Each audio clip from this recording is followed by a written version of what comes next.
Pregnancy के समय महिलाओं के दिमाग का एक की पार्ट 80% तक श्रिंक हो जाता है। जानेंगे इसके बारे में। उससे पहले अगर आपने चैनल को अभी तक सब्सक्राइब नहीं किया है तो प्लीज जरूर से कर लीजिए। एक रीसेंट स्टडी के अनुसार प्रेगनेंसी के दौरान महिला के दिमाग का एक इम्पॉर्टेंट हिस्सा 80% तक श्रिंक हो जाता है। ये चेंजेस टेम्परेरी नहीं होते बल्कि ये परमानेंट एचिंग्स यानी हमेशा के लिए दिमाग में रहते हैं। ये श्रिंकेज ब्रेन के ग्रे मैटर में होता है जो न्यूरॉन्स का नेटवर्क होता है और कॉग्निटिव फंक्शंस के लिए रिस्पॉन्सिबल है। ग्रे मैटर श्रिंक होने का मतलब ये नहीं है कि दिमाग की कैपेबिलिटीज़ कम हो रही हैं, बल्कि ये दिखाता है कि दिमाग प्रेगनेंसी के दौरान अपने आप को एडॉप्ट कर रहा है और प्रायोरिटाइज कर रहा है। रिसर्चर्स का मानना है कि ये श्रिंकेज सोशल, कॉग्निटिव और एम्पैथी के एरियाज में होती हैं जो एक माँ को अपने बच्चे की नीड्स को समझने में ज़्यादा हेल्प करती हैं। ये रिसर्च 2016 में शुरू हुई थी जब रिसर्चर्स ने प्रेग्नेंट महिलाओं के दिमाग के स्कैन लिए और उन्हें नॉन प्रेग्नेंट महिलाओं के स्कैन के साथ कंपेयर किया।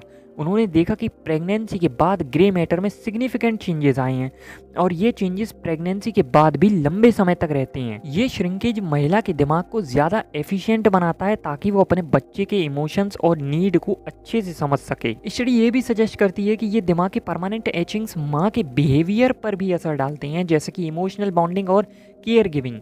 ये चेंजेस एक तरह से न्यूरल प्रूनिंग की तरह काम करते हैं, जिसमें दिमाग उन न्यूरल पाथवेज को ट्रिम करता है जो अब यूजफुल नहीं है और उन पाथवेज को स्ट्रेंथन करता है जो बच्चे की देखभाल और नर्चरिंग के लिए ज़रूरी होते हैं। अभी इस पर और रिसर्च होना बाकी है। लॉन्ग टर्म में क्या इफेक्ट पड़ता है ये अभी पता नहीं लगा है। ग्रे मैटर दिमाग और स्पाइनल कॉर्ड में पाई जाने वाली एक टिश्यू होती है जो नॉर्मल ह्यूमन फंक्शनिंग के लिए काफ़ी इम्पॉर्टेंट होती है। ये टिश्यू न्यूरॉन्स के सेल बॉडीज़ और उनके बीच कनेक्शंस को समेट कर रखती है जो ब्रेन के मल्टीपल फंक्शंस के लिए रेस्पॉन्सिबल होती हैं। प्रेगनेंसी के दौरान अफेक्टेड ब्रेन एरियाज में ग्रे मैटर वॉल्यूम में एवरेज 4% का डिक्रीज देखा गया था। प्रेगनेंसी के बाद महिला के ग्रे मैटर का कुछ हिस्सा वापस आता है, लेकिन ये कंप्लीट रिकवरी नहीं होती। ये रीगेन मेनली न्यूरॉन्स के सेल बॉडीज और उनके बीच के कनेक्शंस में होता है, लेकिन स्टडी कहता है कि श्रिंकेज के बाद जो स्ट्रक्चरल चेंजेस होते हैं वो परमानेंट होती हैं और एचिंग्स की तरह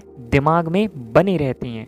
स्टडी के अनुसार प्रेगनेंसी के दौरान ब्रेन में होने वाली ग्रे मैटर रिडक्शन प्यूबर्टी के टाइम होने वाले श्रिंकेज की सिमिलर होती है। University of California Santa Barbara के एसोसिएट प्रोफेसर एमिली जेकब्स ने कहा है कि प्यूबर्टी के दौरान हार्मोन्स के सर्ज के साथ ग्रे मैटर वॉल्यूम में कमी आती है जिसमें ब्रेन अपने एक्सेस टिश्यूज को प्रून करता है, मतलब काटता छाटता है थोड़ा सा, ताकि वो ज़्यादा एफिशिएंट तरीके से काम कर सके। और जेकब का मानना है कि प्रेगनेंसी के दौरान ऐसा ही कुछ होता है। स्टडी ने कुछ टेम्परेरी चेंजेस भी नोट किए। प्रेगनेंसी के पहले और दूसरे टाइमेस्टर में न्यूरॉन्स के बीच का इंसुलेटेड वायरिंग और वाइट मैटर ज़्यादा रोबस्ट हो जाता है।